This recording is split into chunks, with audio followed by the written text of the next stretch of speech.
Shadi, in your book, you talk a lot about the tension between democracy and liberalism, and maybe that's a good place to start this conversation. Why don't you say a bit about your take on that? Sure. Well, in the book, I wanted to kind of problematize the notion that good things go together, that coming from an American standpoint in our own history, you had the foundations of constitutional liberalism, and then you had democracy afterwards in the sense of universal suffrage, equal political rights for all citizens. So we had a particular sequencing. So when we as Americans talk about democracy, we're thinking about liberalism and democracy together. But that isn't necessarily what happens in other regions or what will happen in the Middle East. So I wanted to kind of raise the issue of what are the tensions here.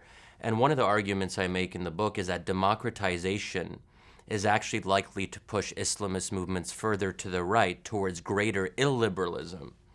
So you could actually have a situation where, as you have more democracy, at least in certain issues, in certain areas, you might have less what so-called liberal values, or when we're talking about, especially in the social realm, and the role of religion in public life. I think you're absolutely right to point out that there exists liberal attitudes in many parts of the Arab world. I don't think it's surprising, given the history. I mean, it is not surprising to find that countries that have long lived under authoritarian conditions, when those conditions are removed, citizens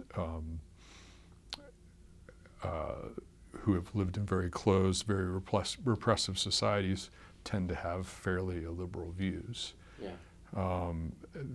And I think it's important that people recognize that that's not necessarily a product of democracy.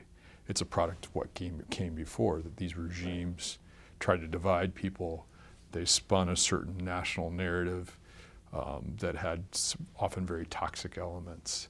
And we're now living through the consequences of some of the divisions that were sowed under the prior regimes. I think an interesting question, though, is what do you do about it? As you, I think, rightly point out, people aren't going to wait for constitutional liberalism to take hold. They want elections now. Right.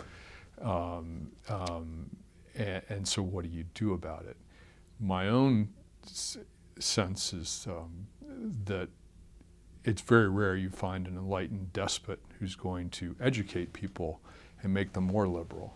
It's very unlikely you're going to find an enlightened despot who's going to take the time and have the interest to install liberal institutions and then walk away.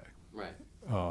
So I think we both sort of face this conundrum of fairly liberal societies.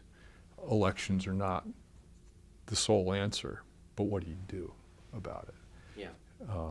And I think you bring up a good point that this isn't something that's brand new or distinctive to the Middle East, although I do think it's more pronounced in the Middle East.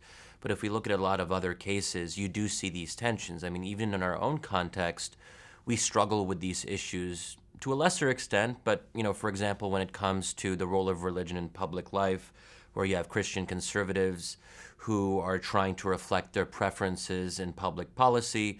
If we look at the state level, you have situations where legislatures are trying to restrict abortion rights, or if we're talking about discrimination against gays in the U.S. So I mean, there are examples of this, or even in France, where you have a democratically elected parliament passing laws that prevent women from wearing the face veil.